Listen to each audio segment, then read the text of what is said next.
Yang tentunya yang patut garis bawah itu tadi itu. Usia yang yang masih muda ya, kelahiran 96. Udah bisa bikin rumah buat orang tuanya. Luar biasa loh ini. Ini nanti bisa loh kita undang ke sini buat. Wah, boleh itu kita ngobrol-ngobrol di sini.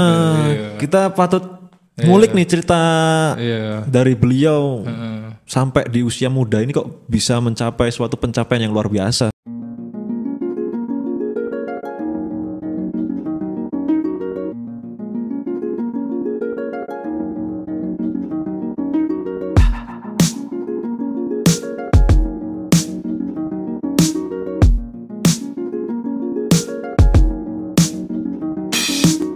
Halo rekan-rekan Si Bambu Studio. Kali ini kita kembali lagi di episode 2 podcast Si Bambu Studio.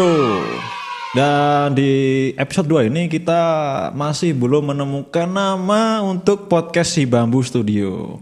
Dan sebelumnya kita udah ucapkan terima kasih ya buat teman-teman yang udah ngasih saran-saran nama untuk podcast Si Bambu. Tapi jujur kami masih bingung menentukan mana yang paling cocok karena ide-idenya sangat-sangat kreatif. Kemarin tuh ada ini.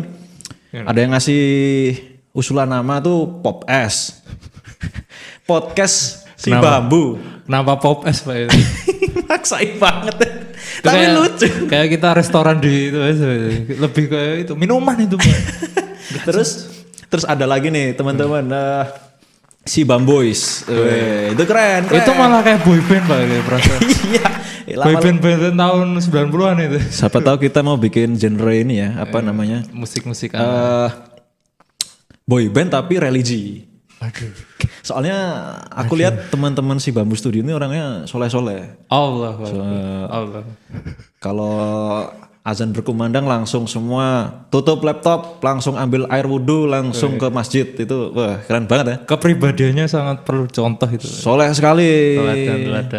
Teladan. Dan pastinya bisa jadi menantu idaman. Wih.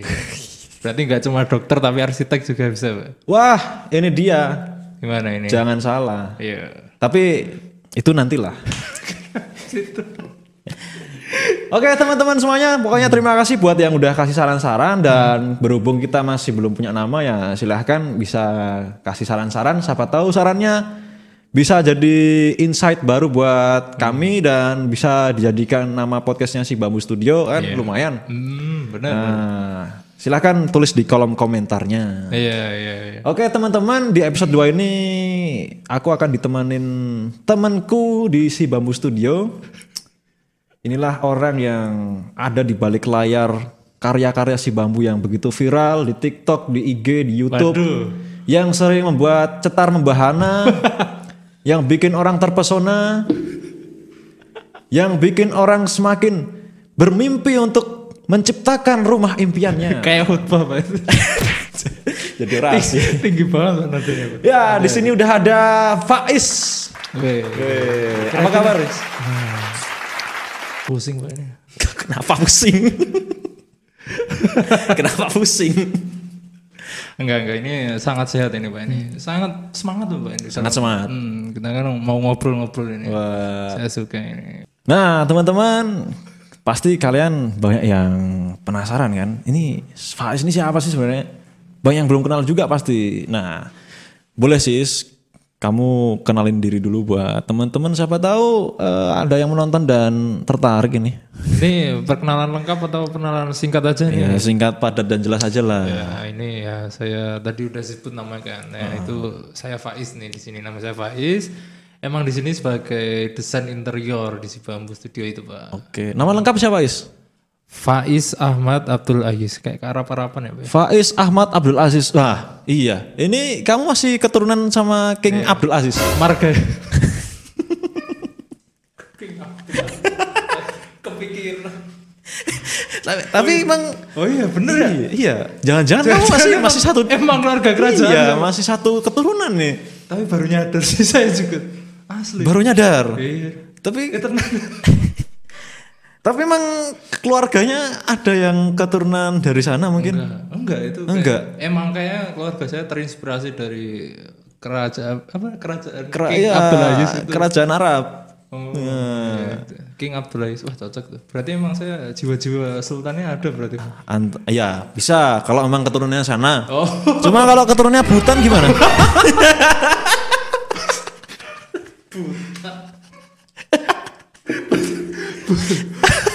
Boleh lah, boleh.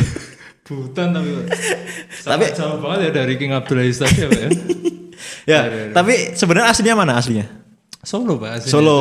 Saya emang Solo, kuliahnya juga di Solo itu. Wah, dari SD, SMP, SMA, kuliah Solo terus. Iya itu di Solo terus itu. Nah baru di si Bambu ini yang di Semarang ini, nah ini baru benar-benar merantau ya. Misalnya baru merantau lah itu. Oke, dulu waktu kuliah di Solo ambil jurusan apa tuh? Nah ini saya emang fakultas teknik yang emang di arsitektur itu ya, basicnya di arsitektur. Oh, tak kira malah desain interior jurusannya dulu. Oh, emang kalau di di UNS itu emang dibedain. Tapi sebenarnya itu ilmu yang sama sih Pak sebenarnya. Oke. Masih dalam satu ranah lah istilahnya. Satu rumpun ya. Satu rumpun emang khusus di bangunan, kemudian bahasnya itu emang dibeda aja itu. Oke, jadi mungkin desain interior lebih khusus ya.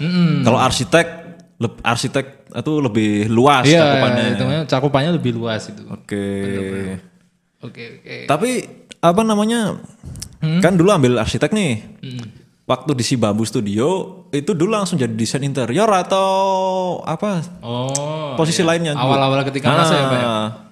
Kalau awal itu emang saya dulunya itu awalnya itu drafter Pak saya. Bukan yang serabutan, bukan yang beli-beli gorengan. Bukan itu bukannya Anda ya Pak? Jangan buka kartu dong. Oh iya. Emang di awal itu emang kayak si Bambu itu lebih melihat kemampuan dari si karyawannya ini kayak. Saya sukanya di situ emang passion saya itu lebih ke detail-detail di setiap bangunan. Awalnya emang coba kayak kerana arsitektural. Tapi ternyata emang passionnya di interior Pak itu. Saya suka yang lebih detail-detail itu. Dulu drafter ya berarti awalnya. Drafter terus nyoba-nyoba yang ranah junior arsitek dulu. Nah tapi emang cocoknya di interior itu Pak. Oke. Itu ceritanya. Oke, berarti kan lebih suka di interior dan ternyata lebih passion di detail-detail. Nah, itu taunya ternyata kamu ada passion di interior itu pas udah pindah posisi atau sebenarnya dari dulu waktu kuliah atau mungkin sebelum di si Bambu itu udah tertarik dengan dunia interior gitu? Nah, kalau emang di kuliah tuh ada Pak, saya inget itu namanya itu mata kuliah interior kayak interior sama eksterior digabung tapi saya malah lebih suka yang interior itu. Terus saya ngerjain itu kok kayaknya passion saya di sini nih. Makanya ngerjainnya itu seneng aja itu kan. Terus lihat hasilnya tuh juga seneng. Wah berarti ini kayaknya cocok di sini nih. Gitu.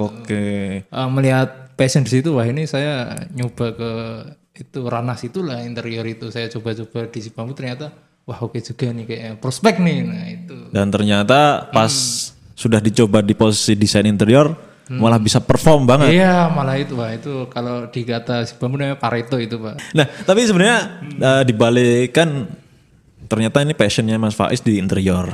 Tapi pasti ada tantangan dong ketika kita melakukan tugas di posisi manapun. Walaupun itu sudah menjadi passion dan kamu senang nih ngerjainnya. Pasti ada tantangan ya kan? Iya. Nah, kira-kira selama jadi desainer interior di si Bambu, apa sih yang jadi tantangannya Mas Faiz ini? Kalau tantangan nih, sebenarnya kayak challenge lah itu ya sama aja. Itu sebenarnya ya ngulik setiap cerita dari klien itu Pak. Itu tantangan sekaligus kebutuhan dalam desain saya ini. Kebutuhan untuk mendesain aja ya? Iya. Ngulik kliennya cuma sebatas itu ya? Jadi emang kalau saya desain tuh emang base-nya itu ya dari cerita klien itu sendiri Pak. Desain saya terbentuk itu ya dari cerita dari kliennya itu emang itu. Dan ya mungkin klien mintanya ya kadang aneh-aneh itu mungkin tantangan ya. Nah itu kita posisi kita ini kayak mengedukasi dari kliennya itu. Biar emang nemu benang merahnya dari kebutuhan klien. Kemudian standar-standar interior yang bagus mungkin itu bisa di-match-kan itu. Nah, sinkronisasi itu yang mungkin bikin interiornya bagus di situ Pak. Mungkin klien nggak bagus ya tapi sesuai selera klien. Nah tepatnya itu bahasanya. Oke, karena bagaimanapun juga itu juga nyambung ya dengan tagline kita, setiap rumah punya cerita. Cocok itu, cocok. Dan setiap interior rumah juga punya cerita. Iya, cakep. Cakep ya? Masih. Masuk. Masuk Pak Eko. Masuk. Oke. Nah, tadi kan ngomongnya tentang edukasi nih. Iya. Nah, ini aku punya pertanyaan buat ya arsitek ya, buat desainer interior. Kan kalian punya apa?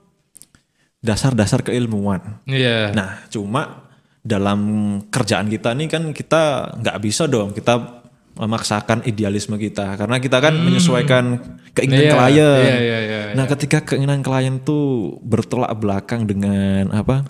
Idealisme kita sendiri tuh gimana tuh? Jangan marah. Jangan marah. Sorry. Jangan marah. Oke. Idealis ya, Pak, ya. Ya. Kalau saya sih sebenarnya ini ya yang balik tadi, Pak, emang setiap desain saya itu emang terinspirasinya dari cerita klien. Nah, makanya di sini tuh ego saya itu sebenarnya malah di awal ketemu klien itu turun, Pak. Kenapa? Emang istilahnya itu mengosongkan gelas. Emang kita itu menerima semua dari kebutuhan klien, keinginannya seperti apa. Nah itu kemudian kita matchkan dari misal ilmu yang tadi itu disampaikan itu kayak sinkron lah, emang sesuai itu. Itu Jadi sih, Pak. jadi intinya kamu sebagai desainer interior itu berusaha mencari jalan tengahnya. Iya, cari-cari jalan tengah. Jangan kalau misal pun dipaksakan nanti walaupun saya kata desainnya bagus tapi belum tentu si klien suka, Pak. Itu. Wah, ini nih menarik. Ini menarik. Emang itu. Jadi desain yang sebagus apapun ketika tidak sesuai dengan klien pun juga itu kurang baik ya. Kurang baik. Oke. Nggak cocok lah buat kriteria si klien itu. Oke. Nggak sesuai cerita juga itu. Jadi seorang Faiz Nasiruddin, bukan Nasiruddin, Faiz apa tadi? Faiz King Abdul Aziz. Ada dua pilihan nih, harus milih. Desain yang indah atau desain yang baik? Desain yang baik pasti. Desain yang baik ya. Karena yang baik selalu dibalik ada cerita di situ. Kalau yang indah ya belum tentu. Misal saya mandang indah, belum tentu Pak Nizar mandang indah juga. Bener kan? Oke, siap.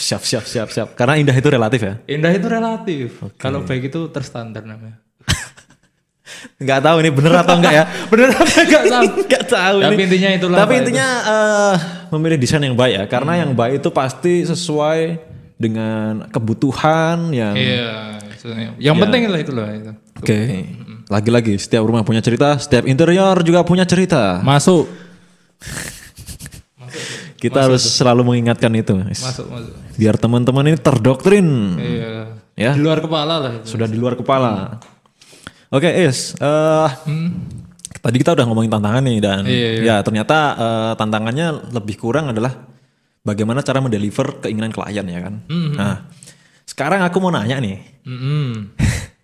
Kira-kira ada nggak klien yang bikin kamu ini terkesan banget selama kamu mendesain interior di Si Bambu ini? Ini cerita menarik. Ini kliennya nggak ya bulan lalu lah istilahnya nggak jauh banget. Jadi emang ceritanya itu si klien ini sama Pak usianya kayak kita sekitar kelahiran 96 ya. Bener ya teman-teman ini? Oh ini masih masih seumuran kita ya? Seumuran kita loh ini. Wow. Nah, itu emang bercita-cita ya. Ingin mewujudkan rumah untuk keluarganya, terutama ibunya. Wah itu ceritanya itu menarik Pak. Emang jadi apa ya? Inspirasi juga loh bagi kita loh ini. Dan bisa membahagiakan orang tua dengan bangun rumah impiannya. Wah. Selain menarik, selain menginspirasi, cerita ini juga menampar saya pribadi. Kenapa itu Pak? Karena di usia saya yang sama dengan beliau, saya kok belum bisa mencapai apa yang dicapai beliau ya. Wah, ya emang jalannya beda-beda Pak itu Pak. Beda-beda ya. Tapi kita harus tetap strike lah, lurus harus itu. Tetap berusaha ya? Tetap berusaha. Luar biasa. Oke, lanjut. Tadi cerita tentang klien yang berkesan tadi. Balik ke cerita yang tadi ya.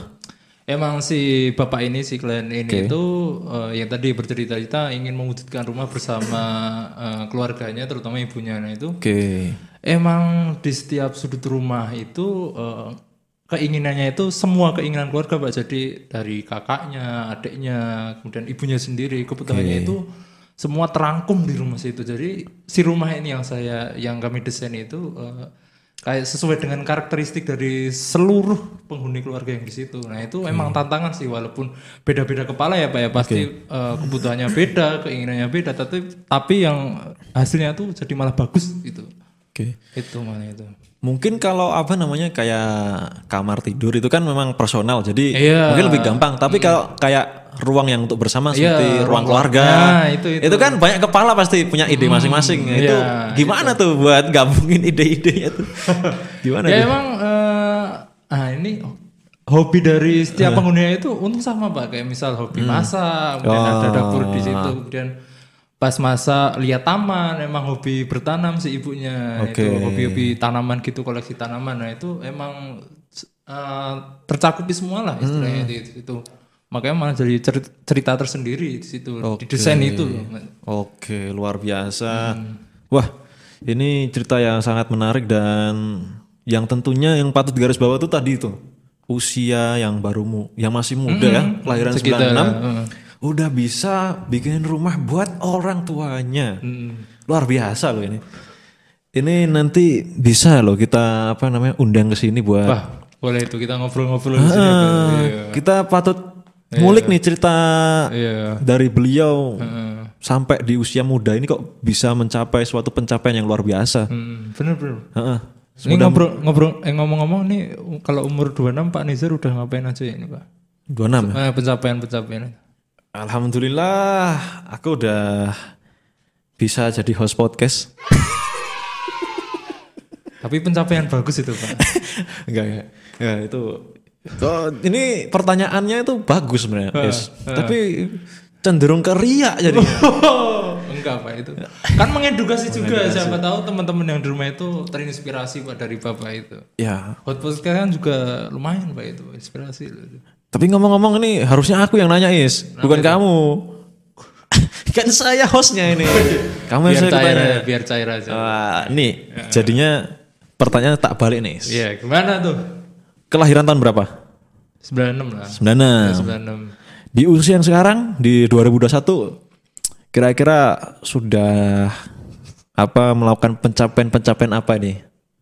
Ya setidaknya bisa membangun impian di semua orang, yaitu punya interior yang bagus sekaligus rumah yang bagus. Oke, cocok ya Pak?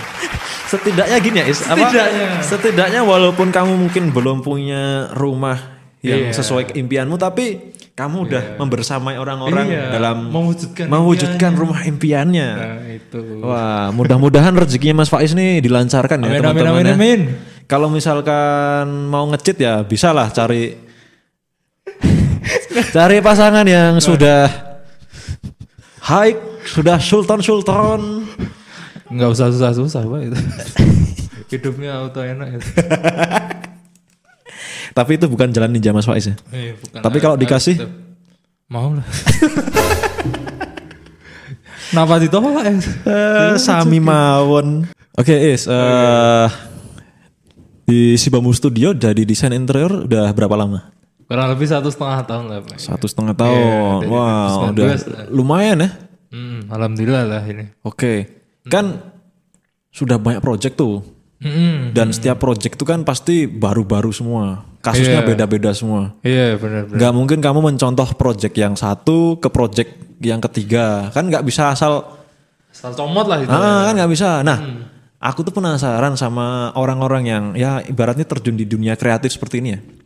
Itu gimana sih tips-tipsnya biar tetap bisa tetap berkarya dengan inovasi-inovasi yang baru.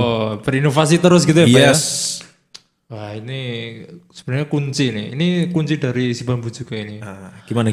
Jadi setiap desain yang dibawakan oleh Si Bambu itu emang base-nya itu dari cerita Pak. Base-nya dari cerita. Jadi setiap proyek pasti kan keluarganya beda dong, nggak mungkin. Nah itu di situ.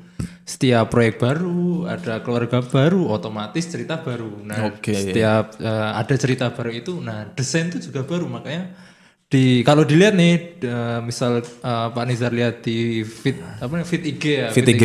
Itu kan beda-beda. Beda-beda. Nah, sebenarnya karakteristik dari setiap keluarga itu Pak.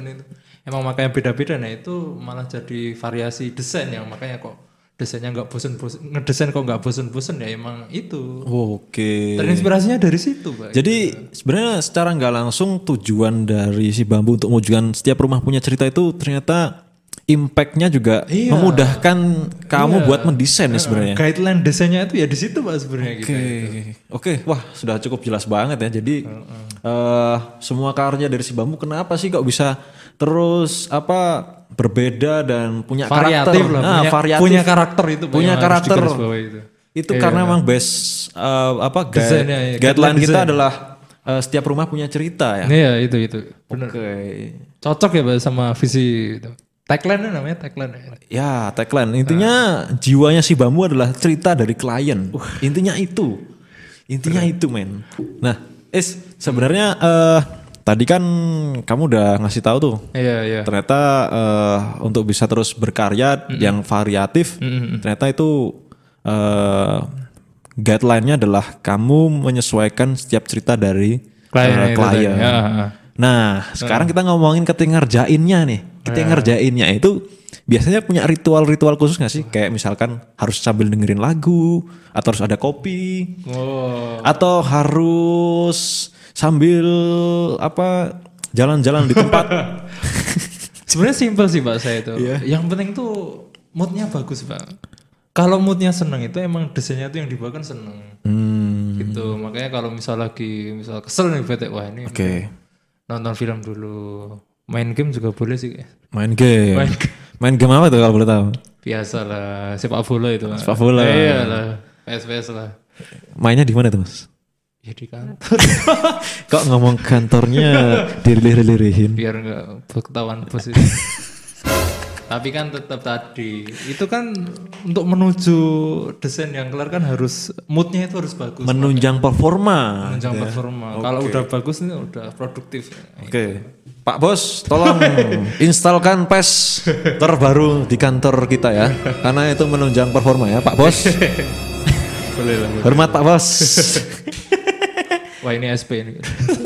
Wah. Tapi ini menunjang performa ya, jadi nggak apa-apa ya. Karena target kita kan di 2021 kan memang harus semakin tumbuh besar ya. Wah iya. Makanya kita harus meningkatkan performa kita. Berkaizen terus lah istilahnya itu. Kita harus tumbuh bersama ya, ke arah yang lebih baik tentunya. Benar. Oke, nah sekarang aku pengen nanya nih. Iya. Apa tuh? Ketika kamu lagi moodnya jelek tadi ya, itu gimana sih caranya buat ngilangin mood jelek atau intinya meningkatkan moodmu biar bisa kembali bekerja lagi? Wah, seru nih ini. Sebenarnya kalau mood jelek itu saya jarang-jarang sih, Pak. Bener-bener jarang. Nah ini kalau biasanya itu pepet-pepet deadline nih biasanya. Oh. Iya, mepet-mepet deadline itu moodnya kayak istilahnya gerusa-gerusu lah ya. Oke. Nah itu malah saya habisin buat tidur Pak itu. Habis tidur tuh malah lupa Pak itu. Lupa beban-beban, nah, tapi langsung wah ingat ini deadline, langsung itu. Langsung ngerjain. Yang penting mood yang kemarin tuh udah hilang semua dulu lah tuh. Dihilangin lewat tidur Pak itu saya sebenarnya itu. Oke.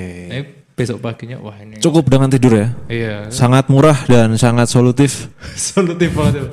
Kebanyakan tidur sih Pak saya. Takutnya kan caramu menghilangkan mood jelek tuh harus jalan-jalan ke Arab Saudi. Harus jalan-jalan ke Swiss. Kenapa Arab Saudi Pak? Harus jalan-jalan ke Bhutan ya kan? Atau ke Zimbabwe kan susah. Kenapa Bhutan? Bhutan mana sih Pak? Emang tahu Bhutan Pak? Enggak tahu juga. Saya tuh sering lihat itu loh yang di apa tuh? Pamflet. Atlas itu kan belakangnya kan kadang ada lambang apa? Oh, bendera negara. Nah, tuh lihat ada nama negara Bhutan. Namanya Bhutan banget. Serabutan. Tapi penasaran aku tuh sama negara Bhutan tuh kayak gimana gitu. Wah, itu perlu dikulik arsitektur Bhutan itu. Siapa tahu mereka punya khasanah arsitektural yang bagus juga ya. Siapa tahu ya kan? Bisa tahu, bisa jadi. Oke. Is, ini pertanyaan yang mungkin sedikit filosofis. Wah, ini. Jadi sebenarnya gini Is, kan kalau bangunan rumah kayak fasad, eksterior lah intinya, itu kan bisa terlihat dengan mata. Kalau interior kan di dalam rumah tuh. Nah, sebenarnya ketika klien tuh ingin mendesain interior, nah desain interior tuh sebenarnya penting nggak sih? Nah ini menurut saya ini penting Pak. Kalau saya lihat itu kebanyakan nih di rumah Indonesia itu di rumah Indonesia case-nya kita bilang ngambil case di Indonesia sini itu dari luar rumah, dari jalan kita misal mandang itu wah ini bagus banget.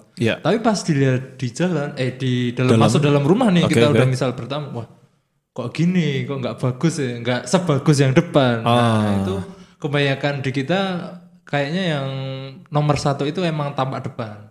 Tapi melupakan di dalam rumah itu Pak. Biasa yang bikin kurang. Nah itu makanya pentingnya si interior itu. Padahal kita yang lama di situ, lama di dalam rumahnya, kita yang menikmati rumahnya kok malah nggak sesuai gitu. Mungkin nggak sesuai standar juga bisa jadi. Nah itu nggak sesuai dengan temanya pun kadang ada Pak itu. Misal dari luar itu klasik, malah yang di dalam misal pakai Jawaan. Nah itu kan agak melenceng kontras banget lah itu. Nah, itu makanya menurut saya pentingnya interior itu ya di situ sih Pak itu ya. Tapi tadi sedikit lebih banyak kamu memberikan pandangan yaitu tentang keindahan, pentingnya desain interior. Nah, tapi selain keindahan tuh ada nggak sih urgensi kenapa sih interior itu harus didesain selain daripada keindahan gitu? Iya, bisa.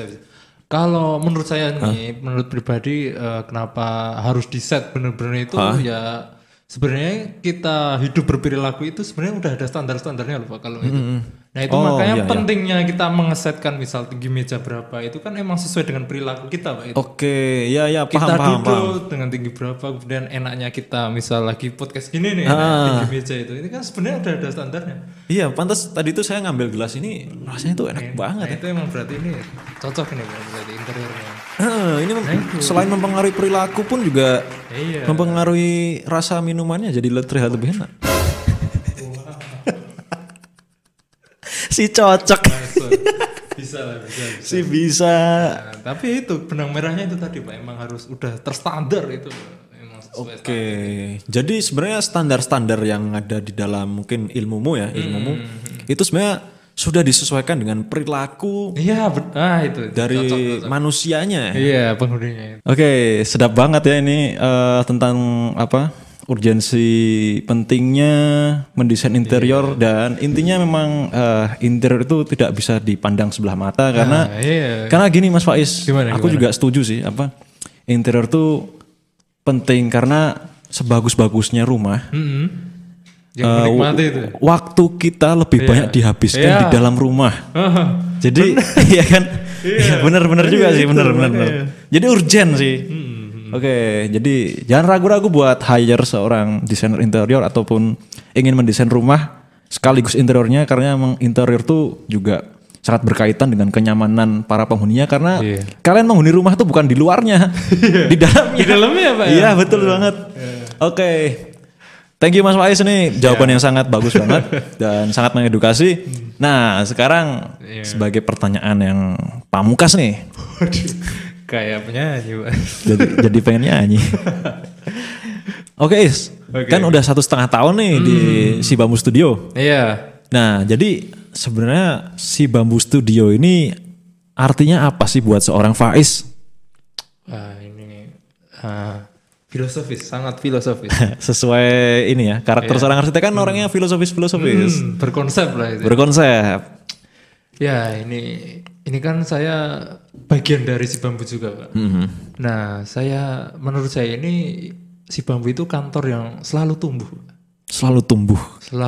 Gimana tuh? Jadi emang setiap perjalanan kita itu kita ada target nih. Nah target itu kita harus istilahnya tumbuh terus setiap saat untuk menuju ke target itu. Intinya selalu tumbuh.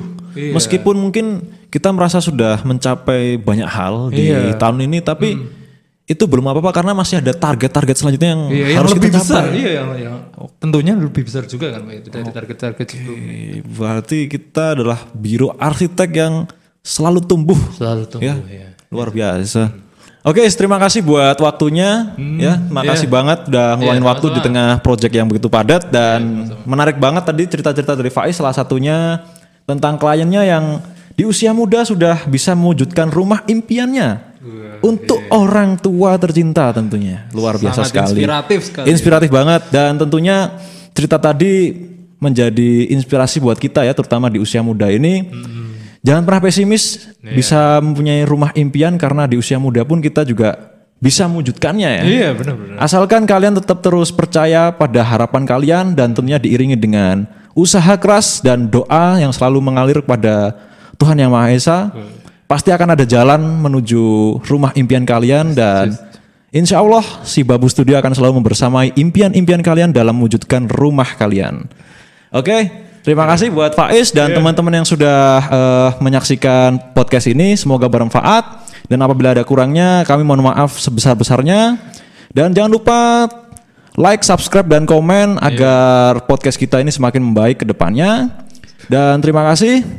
Kami undur diri. Wassalamualaikum warahmatullahi wabarakatuh.